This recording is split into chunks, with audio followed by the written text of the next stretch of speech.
inflammatory bowel. So today we have one of our very own, Vanessa Mokera. She's passionate about research.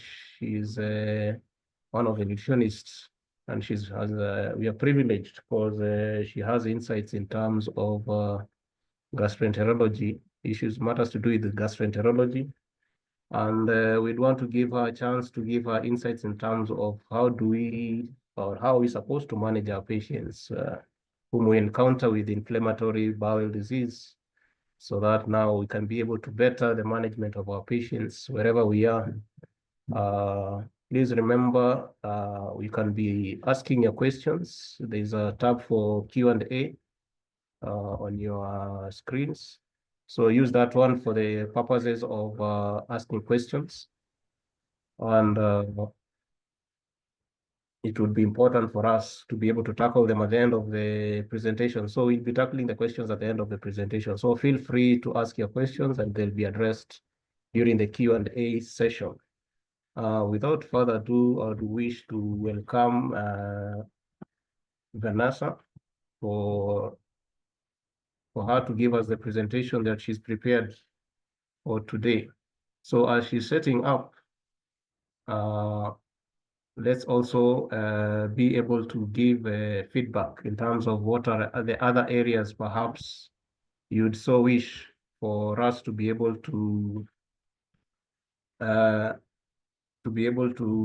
present during this particular webinars as we are having them.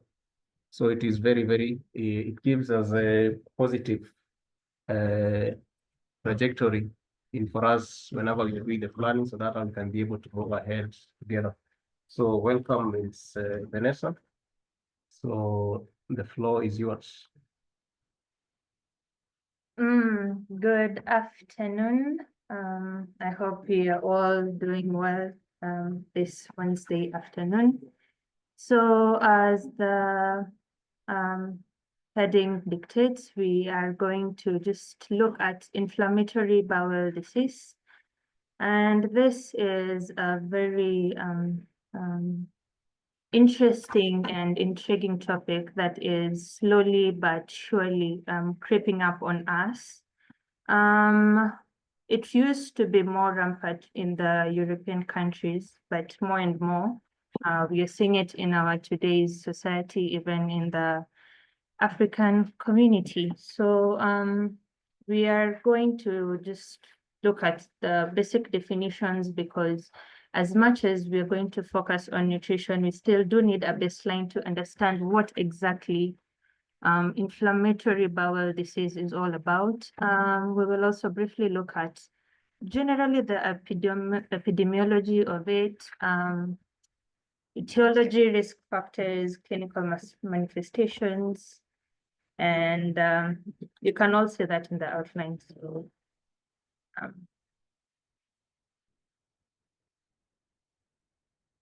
So just by definition, inflammatory bowel disease encompasses chronic idiopathic disorders characterized by persistent inflammation of the GI.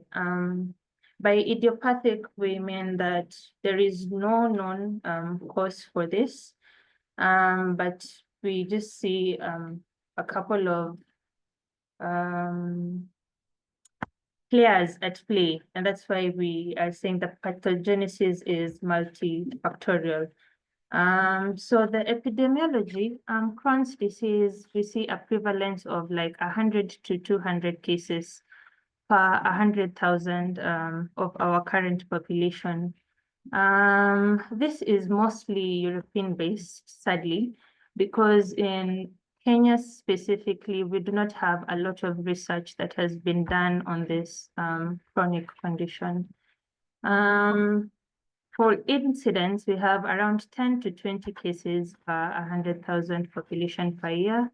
And generally, we are seeing more male than female sexes being admitted or shown in the hospitals having this chronic disease. So by model distribution, we we're just seeing more of 15-year-olds to 35-year-olds exhibiting this symptoms, and we're also seeing around 55 to 70-year-olds also visiting hospitals with these symptoms. For ulcerative colitis,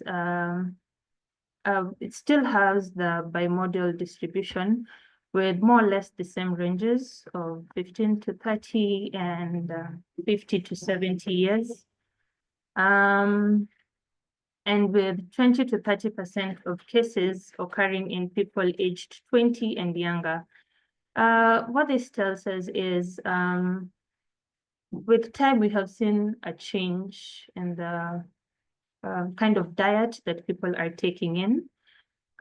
People who are older used to do more of natural foods. Nowadays, we're seeing more westernization of our diets, and that is why you can account for this 20 to 30% cases in people aged 20 and younger, meaning times are changing, and sad as it may be, people are eating worse, which leads to this increment in younger people getting IBD. For etiology and risk factors, as earlier mentioned, this is an idiopathic disease, chronic disease. Therefore, the exact cause of IBD is still unknown, but is believed to result from a complex interaction of different variables. Genes, for genetic factors, we particularly see the NOD2 gene mutations at play. This is just a risk factor, okay? And then for immune dysregulations, we are mostly seeing T helper cells, and those are Th1 and Th17 in Crohn's disease. While mostly for ulcerative colitis, we have the Th2 helper cells involved. For dysbiosis, basically, we see reduced protective bacteria like Faecalibacterium in the gut, and there is an increase in pro-inflammatory bacteria such as E. coli. This we mainly attribute it to the westernization of our diets, because your microbiome is like your fingerprint, okay? It is very specific to each individual, and your microbiome needs to be fed. Maybe if we can put this on a larger scale and look at bigger cells organisms, like let's take an example of a tiger and a cow. So if you do decide to feed the tiger and the cow hay, you will find that you will kill the tiger while you thrive the cow, okay? So it's the same with the bacteria that live in our bodies.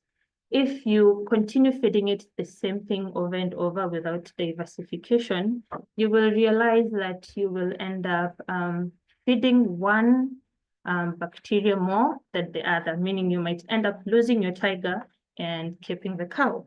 So it's the same thing with this dysbiosis.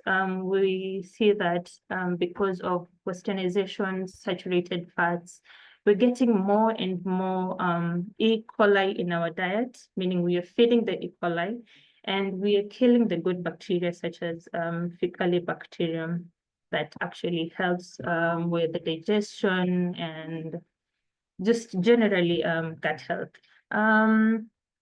For environmental triggers, as I have been mentioning, we are seeing more westernization diets, meaning we're seeing more of KFCs, we're seeing more of this chain restaurants that we so love, and we are moving away from natural foods that actually feed our gut bacteria. The Western diets are very heavy on saturated fats. We also find that they have no diversification when it comes to bacteria, because this bacteria, we still do find them in our foods. So we're eating the same things and we are feeding them just from our westernized diets. Also, for environmental triggers, we're seeing smoking. Smoking is causes an increase in Crohn's disease, okay? But interestingly enough, it has a reduced risk of ulcerative colitis. Most studies have need to be done to just explain why. But currently, that is the data we are seeing, and from case studies that have already been done, that smoking actually increases Crohn's disease, but we have seen a reducing risk of ulcerative colitis. Still on risk factors, this was mainly on etiology we have just covered. They are more or less the same. So things that will make you prone to getting IBD, we have genetic susceptibility, and this is mostly for first degree relatives and family. What this means is if your father, your mother has a history of IBD, you are at a greater risk of also having IBD. In contrast with someone whose first degree relative does not have IBD. Dietary factors, I have already kind of touched on it, but generally high processed foods, saturated fats are some things that will increase your risk factors of getting IBD. Smoking, as earlier mentioned, still does increase your risk of getting Crohn's disease, and it also worsens its progression. So if you do have IBD, or a patient of yours has IBD, we would want, specifically Crohn's, sorry, we would want them to cease smoking because it will worsen its progression. And if your patient or client is smoking and they tend to have UC, ulcerative colitis, it's a bit protective, but quitting will actually increase the UC symptoms, as I have earlier mentioned. Most studies need to be done on this to understand just the relationship between smoking and Crohn's and ulcerative colitis. But currently, that is what we are working with. That is what we know.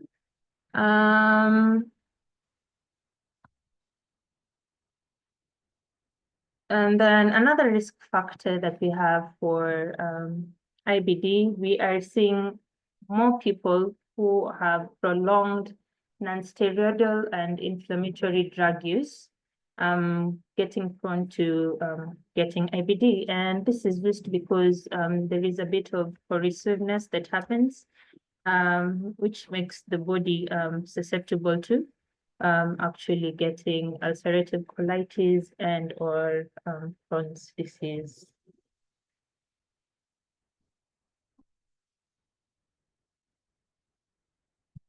So we just want to know what are some of these clinical manifestations that we get or we see in our patients to be able to detect if it's Crohn's or if it's ulcerative colitis, because IBD is an umbrella that actually holds both Crohn's and ulcerative colitis.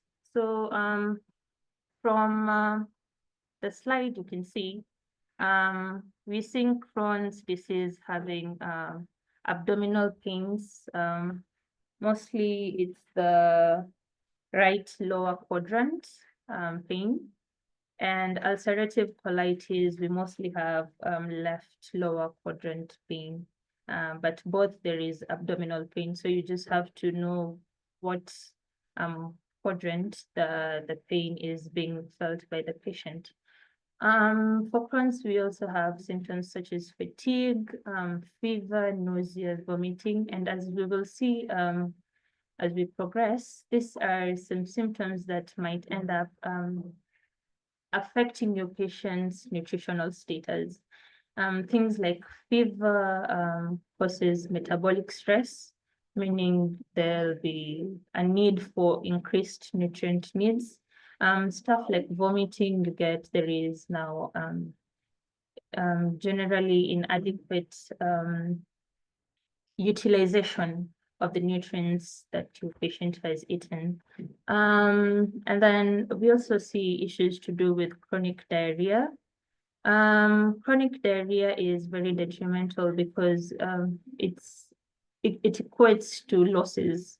We have losses in nutrients, we have losses in water, we have losses in electrolytes.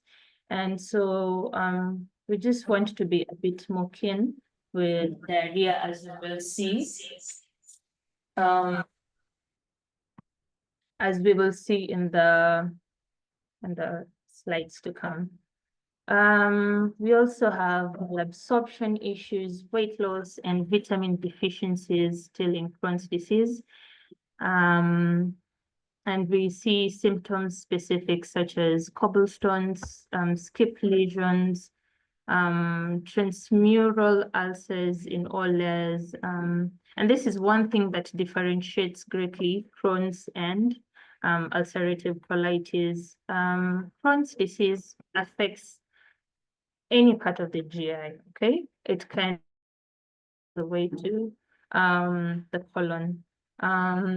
It mostly affects the ileum, okay? But it spares the rectum. And this is one difference we will see when it comes to Crohn's and ulcerative colitis. Now, because it affects the ileum and it has transmural ulcers, meaning that the ulcers go really deep into the bowel, we will get malabsorption because most absorption of nutrients, as we know, occurs in the ileum. And because of this very deep ulcers, we see a lot of malabsorption. Yeah. Skip lesions as well, meaning it is not a continual destruction of the bowel. You get ulcers in different sections of the bowels. So this is also a very huge difference when it comes to Crohn's and ulcerative colitis. For ulcerative colitis, let me just focus on that a little bit. As I've mentioned, we will have like lower abdominal pain, mostly in the left lower quadrant, okay? And this is because ulcerative colitis starts in the rectum and moves up towards the sigmoid colon, the descending colon, or the transverse colon, okay? So, and it's continuous, unlike Crohn's that mostly skips around. Also have symptoms like tenesmus, which means that our patient will have the feeling of emptying the bowel, even when there is nothing to be emptied, okay? And we also have bloody stool, hematochezia. We also have abdominal cramps and bloating. And another major difference is now the submucosal ulcers. This means it is not as deeply ulcered as the Crohn's disease. It spares a layer, unlike Crohn's that is transmural, okay? So basically that is one of the major differences that we will see in symptoms to do with Crohn's and ulcerative colitis. We also have extra-intestinal manifestations. We have ophthalmic symptoms. We get iritis, which is just inflammation of the iris. We also have dermatological symptoms, erythema. You get like some red, almost like not rash, but there is the capillaries get sort of not really, how do I put it? You just get like red patches on the skin. That's a dermatological symptom. And then for musculoskeletal symptoms, we have arthritis and osteoporosis. And this is majorly because we have losses. And when it comes to like medication like the corticosteroids,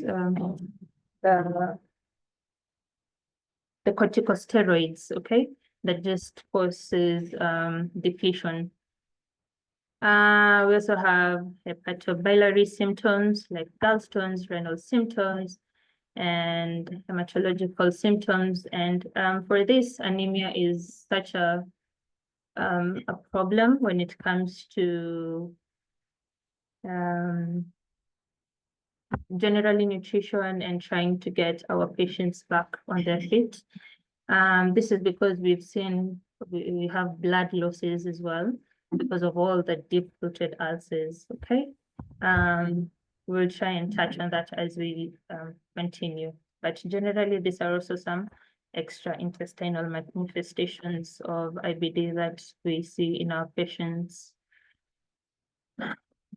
Now, specifically now to what brought us to today's webinar, want to now just focus on the medical nutrition therapy. We have already gotten just an overview and basis of what IBD looks like and how it's affecting our patients.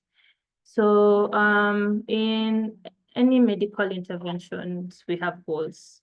Similarly now to medical nutrition therapy. So the goals we are trying to achieve are like, we want to try and induce and maintain remission. So by this, we want to support disease control through dietary modifications that reduce inflammation and other symptoms such as the diarrhea and the fever and the nausea.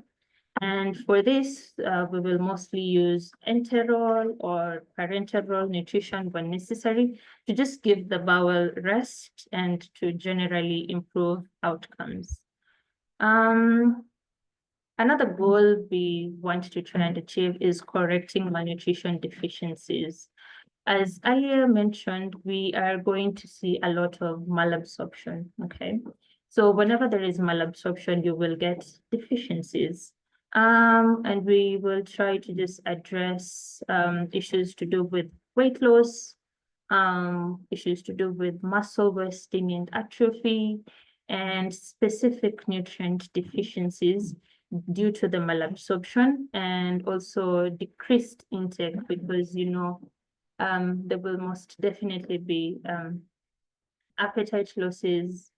So we also want to just address the decreased intake and obviously the increased need because of disease. So for the next goal, we just want to try and manage symptoms and generally improve the quality of life by identifying and eliminating the trigger foods that worsen symptoms, such as high fiber. High fiber during especially flare-ups tend to worsen the symptoms. You get more abdominal pain. And we want to help alleviate this. We also want to try and avoid lactose at this point because it will increase the diarrhea, and we've already seen that is a symptom that we're trying to manage. Also, generally, we want to try and avoid high fat foods, especially during flare-ups, which we will still see as we continue. Another goal, we just want to try and promote gut healing and reduce inflammation. Because of all that ulceration of the bowels, it gets to a point where the bowel needs a bit of rest. And during these periods, we might want to try and go for enteral nutrition or parenteral nutrition, but there are specific circumstances that surround this for you to be able to pick which mode of nutrition you're going to go for. But the goal is to promote the healing of the ulcers and just generally reduce the inflammation alongside the medication your patient will be on. Okay. We also want to try and prevent and manage complications. So by this, we will just encourage an anti-inflammatory diet rich in omega-3 fatty acids, and probiotics and prebiotics, okay?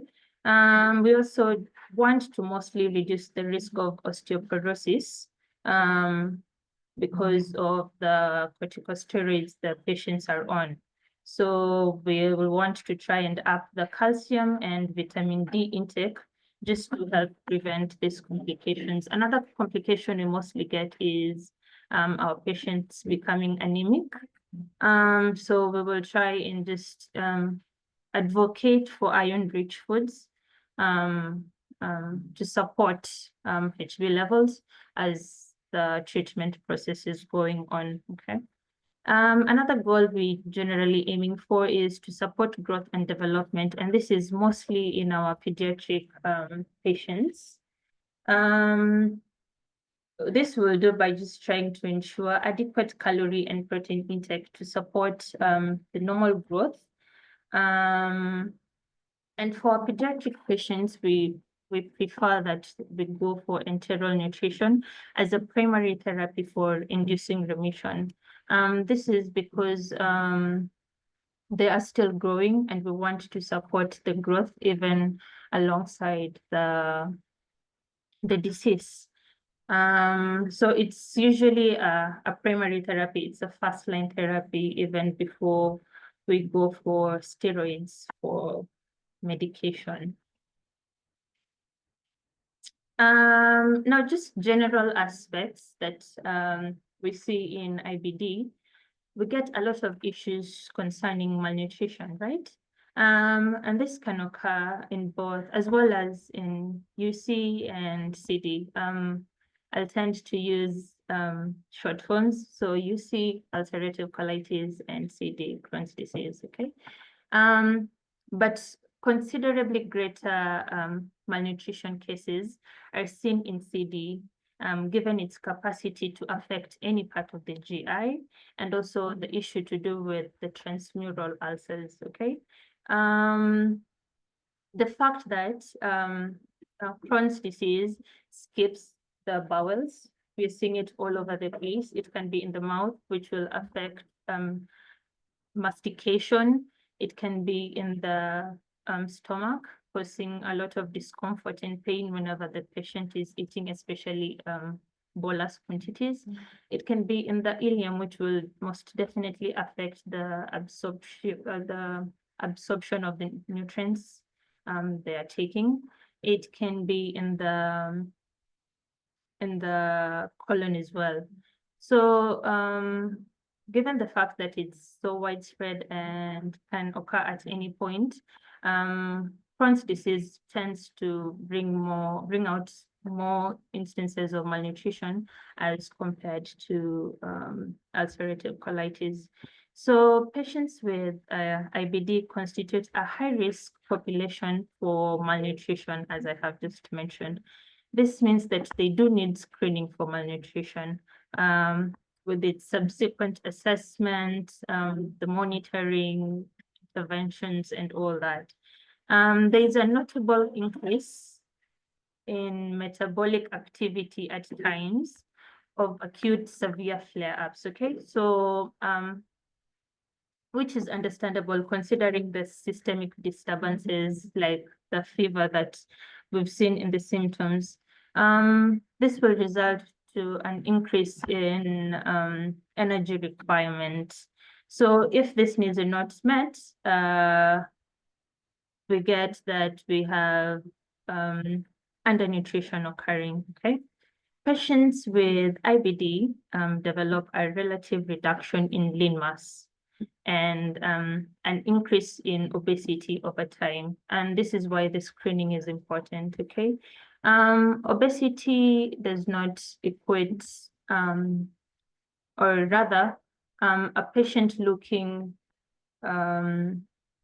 big does not equate to them being well nourished. And for screening, we want to just try and also look at specifically skin fold thickness for our patients, just to be able to determine if we have muscle mass or if it's just fat, because there's a relative reduction in lean mass.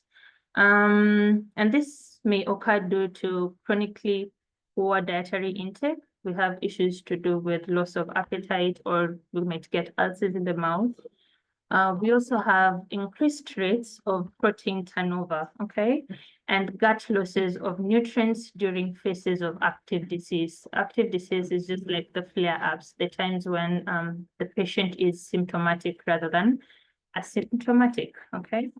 So at this point, administration of elemental and polymeric feeds in treatment of CD, or just as a supplement nutrition support, will result in reduction of proteolysis, that is just the breaking down of the proteins, and more acquisition of lean tissue in both children and adults.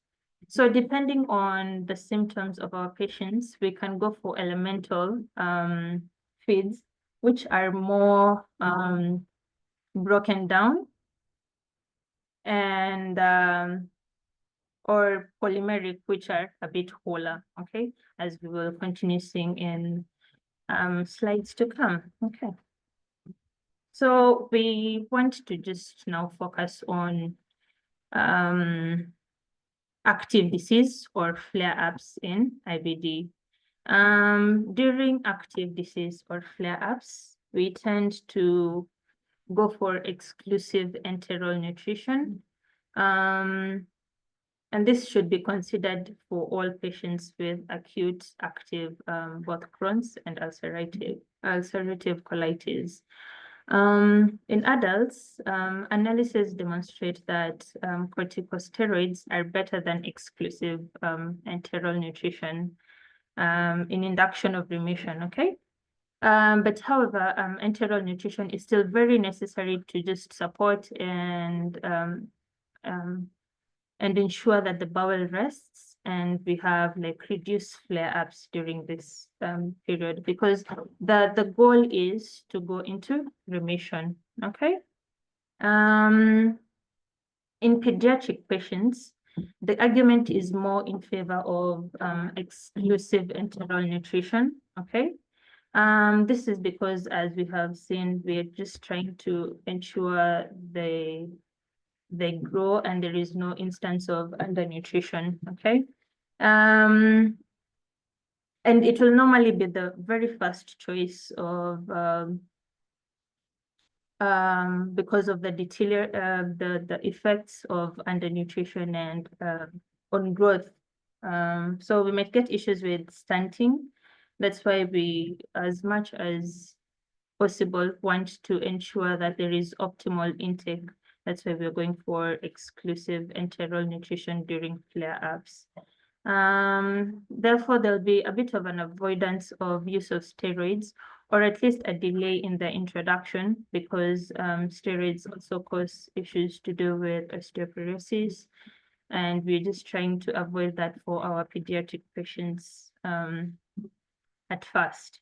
So continuous enteral nutrition that is administered via enteral feeding pump and increased slowly to the prescribed volume is what we are going for, meaning we will not give bolus for our patients. We will not deliver bolus for these patients. We will try and regulate the quantities that they are getting at first, because as I mentioned, we want the bowels to rest. So the smaller quantities over a period of time is what we are going for. So we can remain on exclusive enteral nutrition for a period of like 6 to sorry, to 8 weeks, depending on how the bowels are and if our patient is getting into remission or not.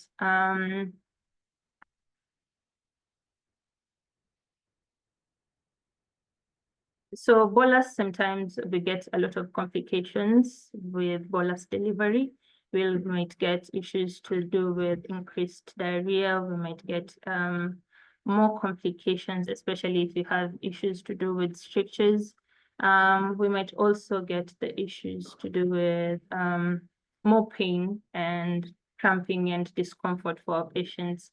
That's why we want to limit to a specific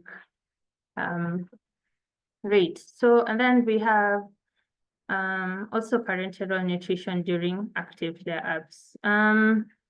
We do not mostly go for parenteral nutrition unless one, the GI is dysfunctional, like in patients with short bowel syndrome, or there is an obstruction in the bowel and there is no possibility of placement of a feeding tube beyond the obstruction.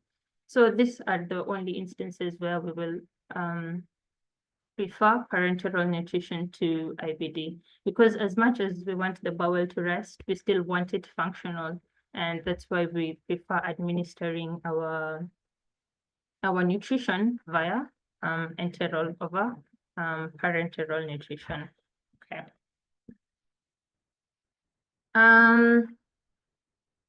Still in active disease or flare-ups, we get a bit of complications, and there's so many. I just picked two that are a bit important to us.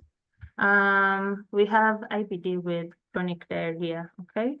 IBD patients with diarrhea need close monitoring for fluid output and sodium with fluid input adjusted accordingly. So basically, we want to see a decrease in hypotonic solutions and an increase in hypertonic solutions or fluids. And this is because we are seeing electrolyte losses during diarrhea. So hypertonic fluids like ringers just ensures that our patients still do get the electrolytes they're losing. We also just want to try and consider food intolerances that might increase fluid output, and these are mostly like sugary foods. During active phase with diarrhea, we would try and avoid this until our patient goes into remission. We also want our patients to try and increase foods rich in insoluble fiber. And this can be stuff like applesauce, meaning we will peel apples or fruits. And if it's vegetables, we will want them really well cooked so that the fiber bulk is not an issue to them at this moment. We also want to try and avoid complex carbohydrates because they're heavy with insoluble fiber. We will give soluble, not insoluble.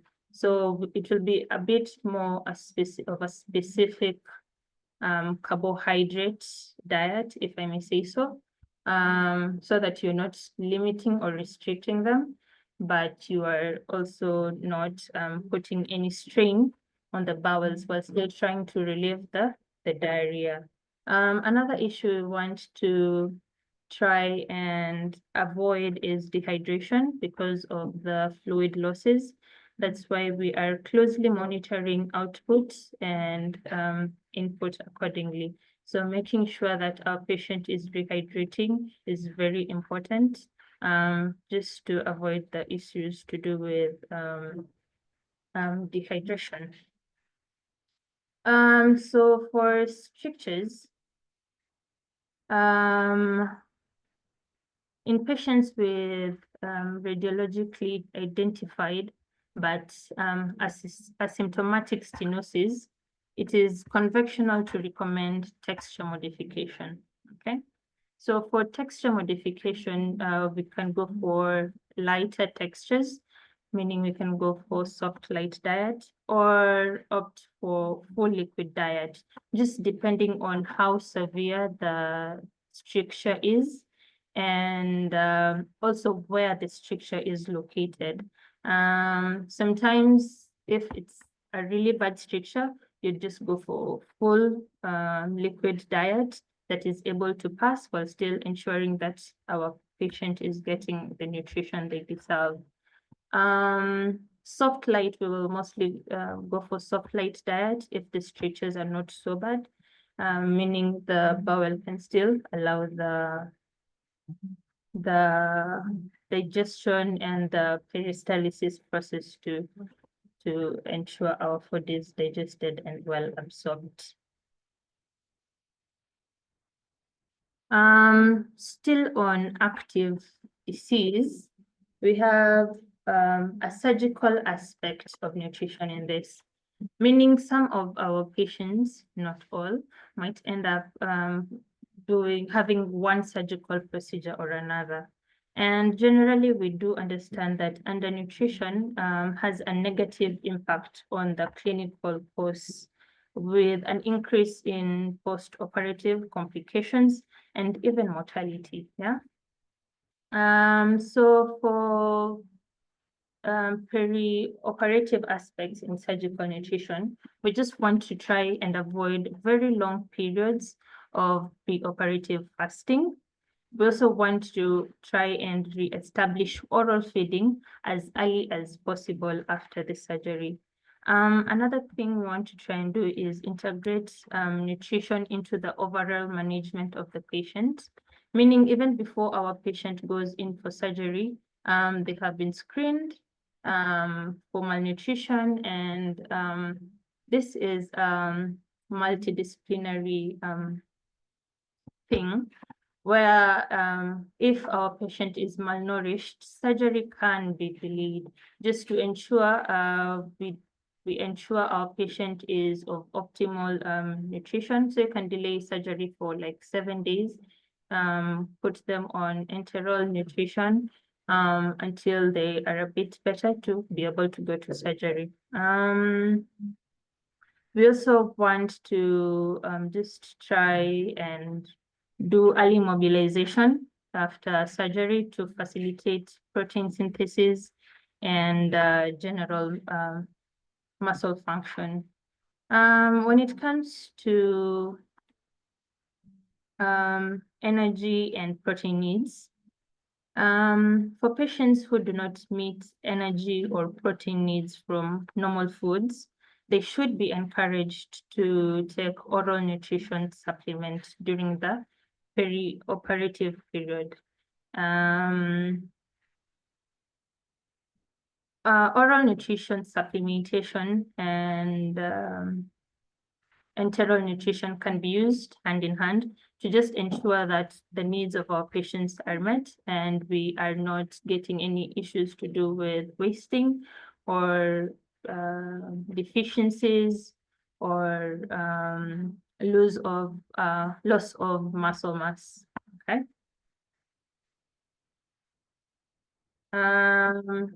Still under the surgical aspect of nutrition in IBD, when it comes to now the oral nutrition supplementation and the enteral nutrition and parenteral nutrition, as I have tried to emphasize, enteral nutrition should always be preferred over parenteral routes. But sometimes this is on supplementary parenteral nutrition. But sometimes we can have a combination of both enteral nutrition and parenteral nutrition. And this is just for a specific group of patients where we see that the nutrition, where they need nutrition support and we are seeing that they are not able to meet at least 60% of energy needs just from enteral nutrition. So we might end up doing a supplementary of parenteral nutrition. For the first point that is kept, sorry, oral nutrition supplementation, it is the most preferred method of supplementation for patients who do not meet needs from just the normal diet. Even before you go to enteral, even before you go to parenteral nutrition, oral nutrition supplementation is the most preferred method for post-operative patients. So in what circumstance do we see our patients going for total parenteral nutrition now that we are advocating for enteral nutrition this much? So total parenteral nutrition shall only be used for interventions where enteral nutrition is impossible.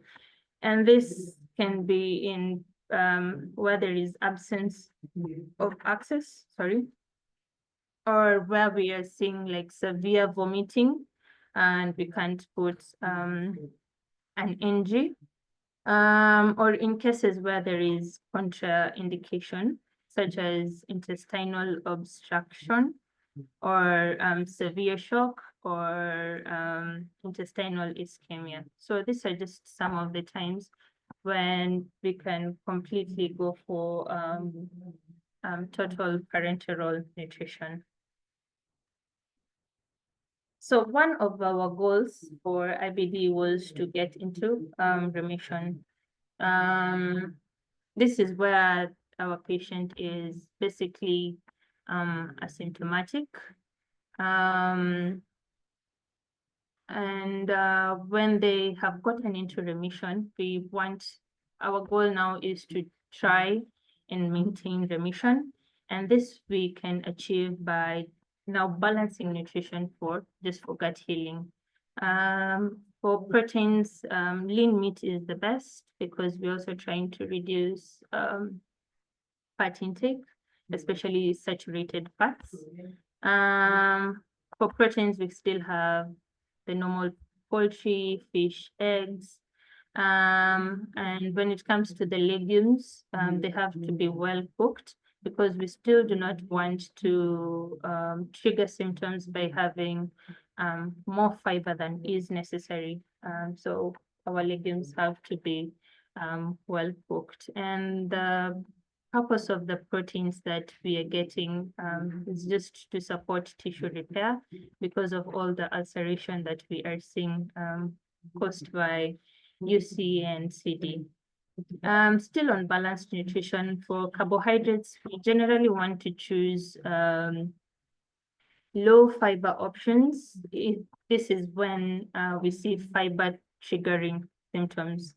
Again, we understand nutrition is very individualized. It might change from one patient to another.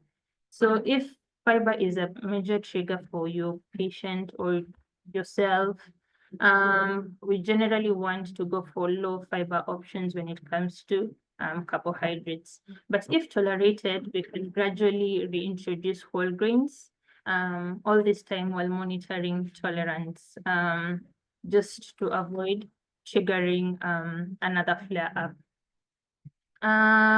When it comes to fats, now that we are advocating for avoidance of saturated fats, we just want to try and have more of anti-inflammatory fats like omega-3 fatty acids, and just avoid omega-6 fatty acids that might trigger also flare-ups. In remission, we still want to do counseling and education for our patients. They do need to understand what is happening to them and how they can stay in remission after it has been achieved. And counseling and education is still part of a multidisciplinary approach, just to improve nutrition therapy and continually avoid malnutrition, because You also find now that during flare-ups, our patients were not taking fiber, there were things they were restricting. You get that they are a bit cautious while reintroducing those things like fiber now. So we still want to try and avoid malnutrition. That's why we counsel them on to continue with normal diet during remission. And in case of a flare-up is when we will intervene with specific texture modified diets. So where a patient has gone into remission and they're still undernourished, oral nutrition support is necessary during this period, just to achieve a healthy body weight and to generally improve the quality of life. Meaning if your patient has gone into remission, but there is still, we still have issues to do with underweight or deficiencies, we still want to continue with supplementation even in remission. And then for patients who are obese or overweight, they are advised to reduce weight only in stable phases of remission, because we do understand even when our patient is getting into remission, there are still phases where they are at risk of slipping back into active disease or flare-ups. So trying to lose weight should only be advised during stable phases of remission. And then we also want to improve our gut microbiome, and therefore we are going for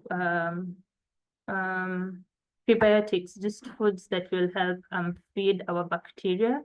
And this we mostly get in fibers. We can get in things like bananas.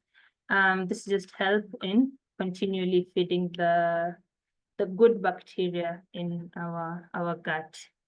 So just a note, neither enteral nutrition nor parenteral nutrition is recommended as a primary therapy for maintaining remission in IBD. Meaning once our patient has gone into remission, we withdraw enteral nutrition and parenteral nutrition, and we just focus on actually getting them to a normal diet that is it. We also want to, as I am concluding, just take a minute to appreciate drug-nutrient interactions in IBD. So for antibiotics, we mostly see metronidazole and ciprofloxacin. And most nutrients that are affected by these antibiotics, we're seeing calcium, magnesium, iron, and zinc. And this is mostly due to chelation of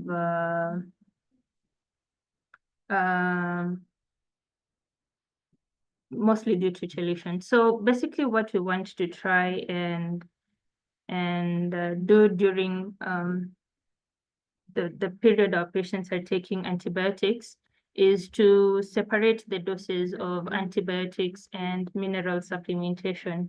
Meaning once they are given antibiotics, before you do any sort of supplementation, you want to wait for like 2 to 3 hours before you are able to supplement your patient. For corticosteroids, and this is majorly what the medication that is used for IBD, but extensive cases of IBD. We see mostly calcium and vitamin D being affected, and that is why we get issues to do with osteoporosis, right? Corticosteroids generally just reduce absorption of calcium and vitamin D, and also cause increased excretion, leading to bone loss, okay? So we would want to encourage more calcium intake and supplementation where need be. You might also find your patient on immunosuppressives. So for immunosuppressive, mostly we get folate. It interferes with folate metabolism, right? And also causes vitamin B6 and zinc depletion. So during this time, you might want to supplement folate and zinc when they are on immunosuppressive. But these things you mostly monitor using labs. So your labs will tell you if there is any deficiency or if there is any need for supplementation. Yes, I think we will be taking any questions now. Well, thank you very much, Vanessa, for that elaborative presentation on inflammatory bowel disease. So I will invite questions from our audience, and I think I can start with one here from Jacob. So Jacob is concerned in terms of what is your take on the narrative when it comes to polyunsaturated fatty acids and intake of meat, which complicates IBD. Did it complicate IBD? Thank you for that. That's a good question. So, whenever it comes to IBD, we still want to focus on what point they are in. Because during active phase and flare-ups, there is a lot of avoidance that we are going for.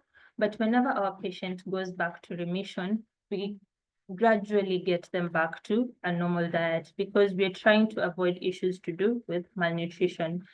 During active phase, we get that there is reduced intake, malabsorption, and a great deal of losses, right? So when it comes to polyunsaturated fats and saturated fats, there is generally an advisory for avoidance, even in remission. But some foods that we do eat might end up having polyunsaturated fats when we are back in remission that we cannot avoid. I don't know if I have answered you, George. Wanyama. Wanyama. Yes. Perhaps just to add onto that, you see, when you say meats, it is too general, because more often than not, you will find that the most culprit usually is the red meat, and the reason why red meat at times, but now when you say red meat, it is excessive consumption. Take the key word there is excessive. You're not saying red meat is bad. You're just saying excessive consumption of now the red meat would be the culprit there. As you understand, when you do excessive consumption of red meat, there's production of the trimethylamine N oxide, a compound which has been linked to inflammation and which can be elevated with high consumption of the red meat. So that's why you find like when you're having excessive consumption of red meat, they tend to sort of like give you to be associated with now the IBD pathogenesis. When it comes to the matters to do with the PUFA, that is the polyunsaturated fatty acids, remember, it is also dependent in terms of the consumption of those particular PUFAs. Are you talking about the omega-3? Are you talking about the omega-6 per se? Of which now there is usually a ratio that is supposed to be give you a better outcome when it comes to the ratio between the omega-3 and omega-6. So you're consuming in terms of more of the omega-6. That is why you get like it has been linked to having an increase in the incidences of the IBD when managing now these kind of patients. So thank you. Maybe. Yes, Kembo, you can add something. Thank you, Jack, for the same question. And maybe to highlight just at the jejunum, where absorption of fat-soluble vitamins, which fat is also a carrier, and also the utilization of fat takes place. However, if this patient presents with diarrhea, that means there is increased GIT motility, hence affecting absorption of the nutrients. So patients with IBD may have issues of steatorrhea if you give the meat. Meat has saturated fatty acids. And again, depending on the case, individual case, the use of polyunsaturated fatty acids is independently and should be tailored to individual case, especially for patients who have diarrhea. It needs to go slow on that. Thank you. Well, thank you very much for that additional comment. On to the second question from Joseph Macau. Can you comment on the use of dairy products? If that is the question. It's very short. I don't know if at all there's a problem with consuming dairy products, or perhaps you can give us insights. Maybe to chip on that, maybe I'll tackle one dairy product, that is milk. The same case, as I had explained about if the individual patient has diarrhea, presenting with diarrhea as a clinical symptom, you need to stop milk because it will worsen. And therefore, with increased GIT motility, the good bacteria are being swept away because of the increased GIT motility. And maybe on the fourth section of the GIT, that is the ileum, where emulsification takes place.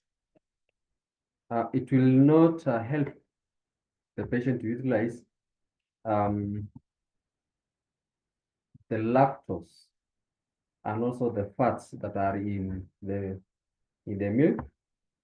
And the same lactose are being broken down to its states that can be absorbed. And again, the absence of bacteria, which help to synthesize vitamin K and vitamin B12, that is cyanocobalamin, needs actually to not, it's not actually recommended for such a patient. But just assess your patient, know the clinical presentation, and do the recommendation. But for patients who have diarrhea, don't recommend that. Just to add on it, lactase, we know that breaks down lactose, is made from the cells that are on the ileum. And IBD is a destructive disease, meaning there is bowel destruction, there is ulcers that form on the bowels. So if our ileum has ulcers, and that's the same place where lactase needs to be formed, and our patient is given lactose, they're not able to correctly break it down.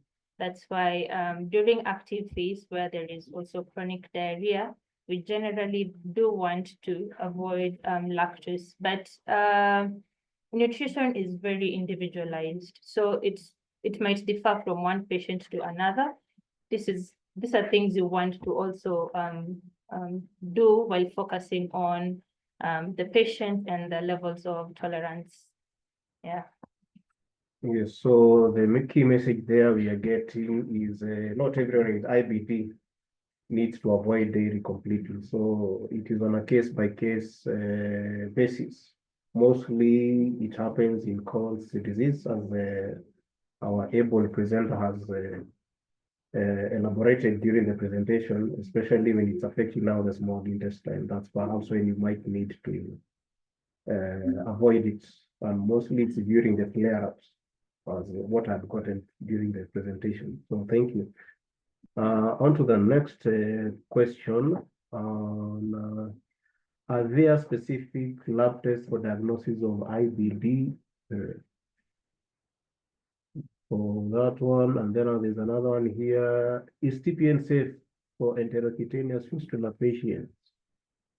Well, I think that is out of topic, but however, I think it can still be handled. So someone was asking specific lab tests for diagnosis of IBD. So for IBD diagnosis, it's not just a specific lab test. We also do need imaging just to know exactly what's going on. But for labs, we will obviously look at the CRP levels for infections or inflammation. We will also look at FBC just to see the HB levels and the white blood cell count. We'll also see check for calprotectin tests. These are just inflammatory markers in stool. And then for endoscopic procedures, we have colonoscopies. That's what might actually narrow down the diagnosis to maybe Crohn's or ulcerative colitis, or differentiate between IBD and IBS. Unless if you have anything else to add. Right. I think that is a routine test that generally is needed for any patient, for any management. The full hemogram, the CRP, the LFTs, the UECs are very, very important, so that it guides on a specific intervention that we need to check. Whether, for example, the HP levels for patients, our presenter has just narrated that these patients are at risk of anemia, and therefore it's good to do it just like a routine, so that we can rule out any parameter that is not in the right level. Yes, perhaps that one I can try it with a comment here from Dr. Jackie, a chronic disease prevention and management specialist. And her comment is about that she has noticed that at times chronic diseases like diabetes and hypertension interfere with the gut lining and in turn leading to IBD. So also she's recommending that as clinicians, sometimes we tend to punish our patients with medication, and they walk in with symptom after symptom, and we load they're loaded on painkillers among others.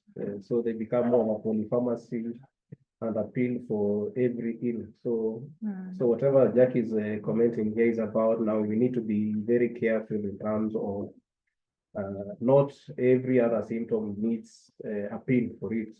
So it's just a matter of sitting down, critically analyzing the presentation, the case presentation of your patient, and perhaps you'll be able to alleviate these problems of the patient, especially when it comes to matters to do with the cost they'll have to incur in buying all these medications. And perhaps the only thing they needed to change was a few things in their dietary habits or in their lifestyle, and it would save them a lot of pain when it comes to aspects to do with managing the patient. So that's a very nice comment, Dr. Jackie. Thank you very much.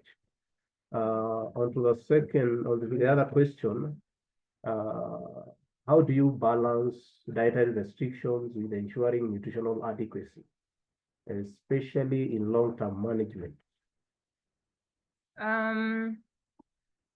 As I was trying to mention, Where there is inadequacies, we will go for either oral nutrition support or enteral nutrition. This is mostly during flare-ups. So patients with IBD will not always have flare-ups. We will have instances of remission, and that is the goal both for nutrition therapy and medical therapy. We want our patients to get into remission. And once they are in remission, we will continue with oral nutrition support if the patient is undernourished up until we see results, we see that they are well nourished. But in instances where we are having active disease or flare-ups, we may tend to do enteral nutrition or just supplemental parenteral nutrition, depending on the parameters that we see and how the patient is responding to whatever support we are offering. Thank you. Very nicely responded to. There's someone here who was asking, anonymous, does meat preparation matter when it comes to inflammation? Yes, it depends. We have methods of preservation, methods of food preparation. Number one, we have deep fry, shallow fry, and that affects because, for instance, like I mentioned earlier, for a patient who has diarrhea and meat, and you're adding up fat, it will not be helpful, and therefore methods of food preparation is very, very important.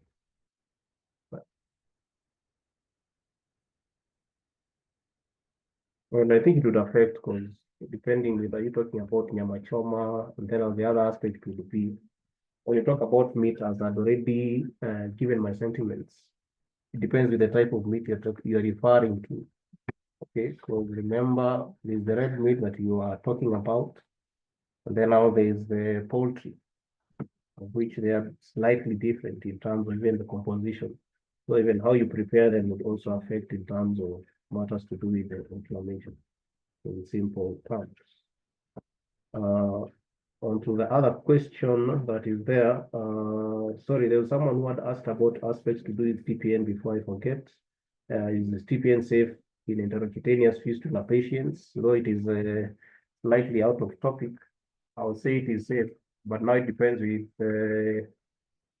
the enterocutaneous fistula, because there are recommendations as to when do you need to initiate parenteral in your patient. So just follow through the recommendations on when to do total parenteral nutrition for your patients. But TPN is safe use in patients who have enterocutaneous fistula, because it's the key thing here is why are you introducing total parenteral nutrition in patients who are having intracutaneous fistula? So as long as you can clearly justify why, then I see why not. But they are safe. That is what I can say from my end. The other question here is about are fermented foods, e.g. kefir, yogurt, and sauerkraut for patients with IBD of any significance? Thank you for that question. Of course they are, because we do understand that fermented foods introduce good bacteria. But we also want to be very keen on when we are getting our patients back on these fermented foods. We have this issue to do with FODMAP diets. Fermentable oligosaccharides, disaccharides, monosaccharides, and polysaccharides, right? We might get issues in active disease to do with bloating. And if we do introduce fermentable FODMAP foods, we might get issues, we might not alleviate the bloating symptoms. So during active phase, these are things we generally want to avoid. But in remission, when we're trying to reintroduce probiotics and prebiotics, fermentable foods are actually a green light. We want to diversify microbiome, and we also want to help feed the good bacteria. So during remission, I do not see why not.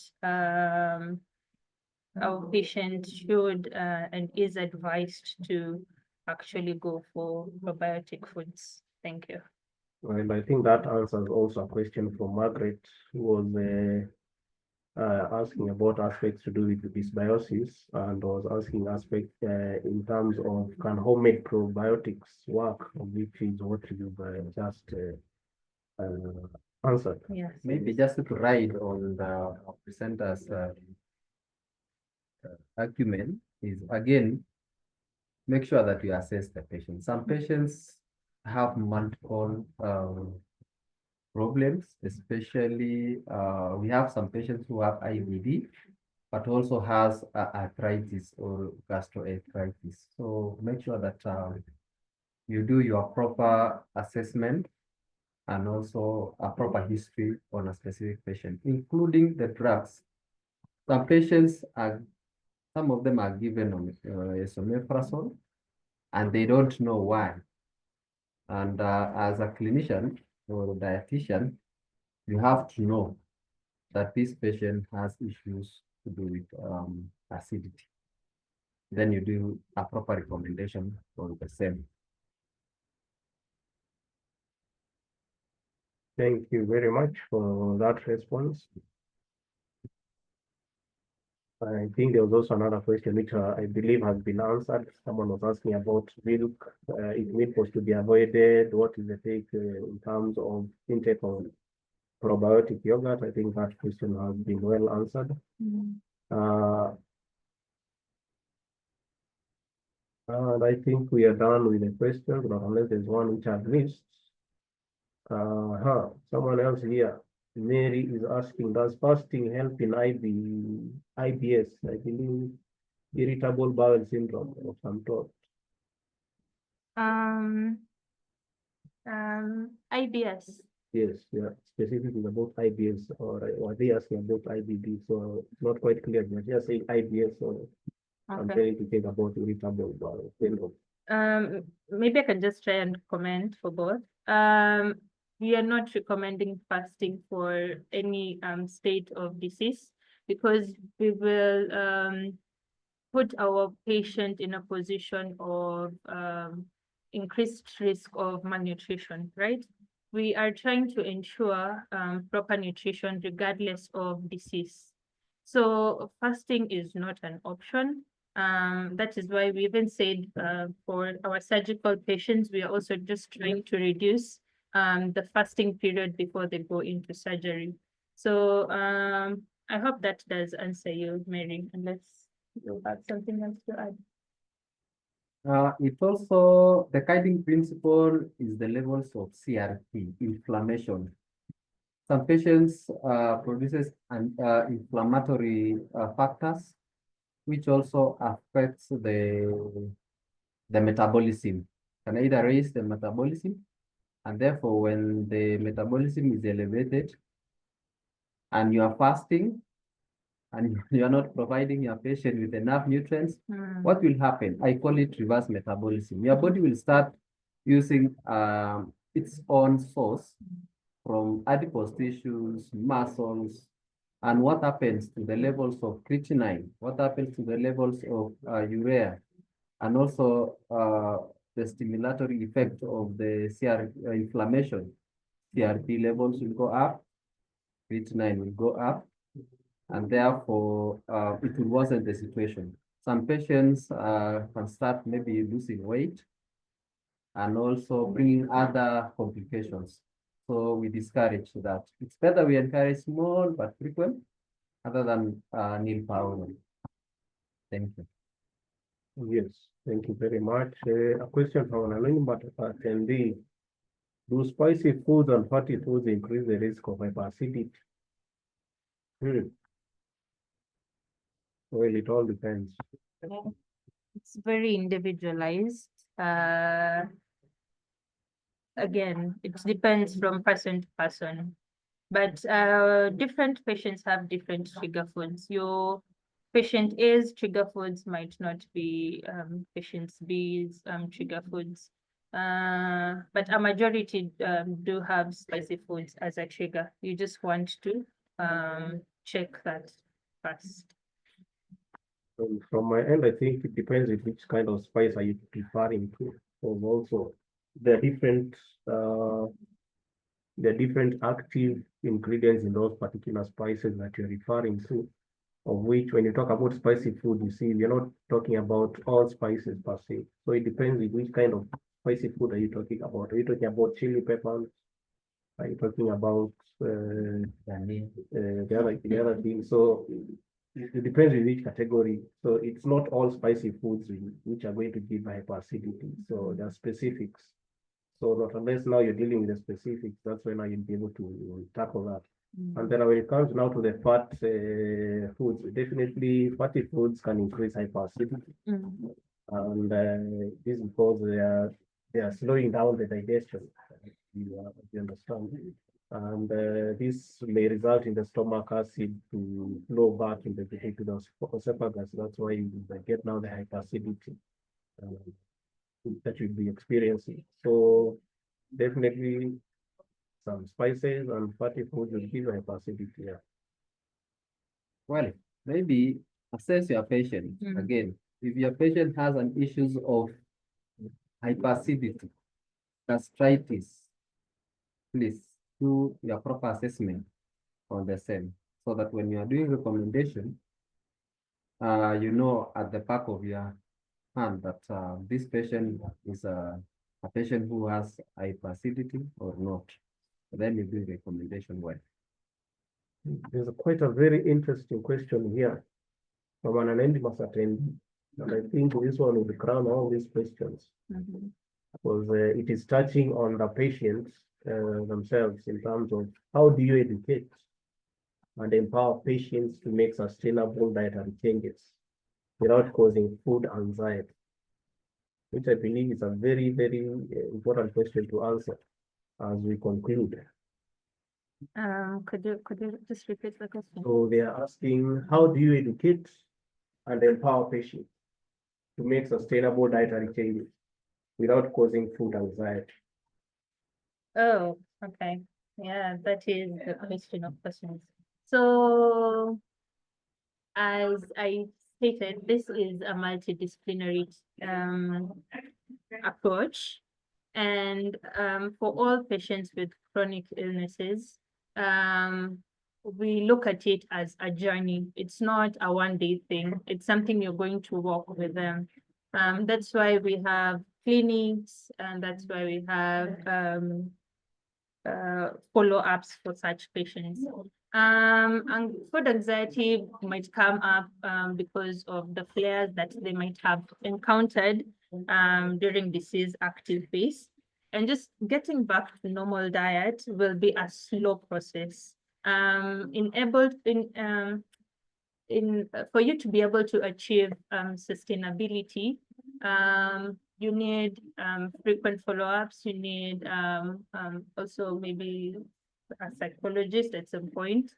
You might also need family support for your patient, just to be able to get them to where you are.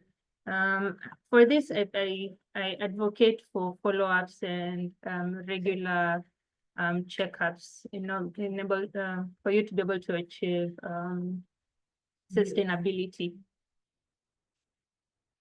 Well, from my end, that question can simply be answered by only someone being able, if at all the patient can be able to answer the question why, then I think you'll have won the battle. But if your patient will still be struggling in answering the question why, then now I don't think the aspect of sustainability would be catered for. So key aspect whenever it comes to educating someone or empowering someone is them being able to understand why, so that now when they're doing any kind of a decision, it is from an informed point of view. They're not doing it because you told them to do. They're doing it because they understand what are the consequences. They understand what are the benefits.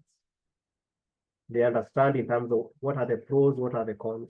So when it comes to educating the patient, it becomes a very key pillar for you to be able to get very desirable outcomes in your patient. So it should not be it's not like a yes, no answer, kind of. It's a perspective whereby does the patient actually understand the consequences? Do they understand the benefits? And that you can only be able to answer if you answer the why. I told you, ask a patient, why are you choosing to do A, B, C, D? Or why do you prefer to do A, B, C, D? If they can give you the why, you'll have won that particular battle. So thank you very much for this very interactive session. And we would want to thank you all for attending this session. I believe it has been a very educative one, a very insightful one. And please join us next time as we continue with these interactive live interactions from wherever you are. And I believe we are making our society better whenever we are sharing out our experiences. So thank you very much. God bless. And stay tuned. Have a great afternoon and evening. Thank you.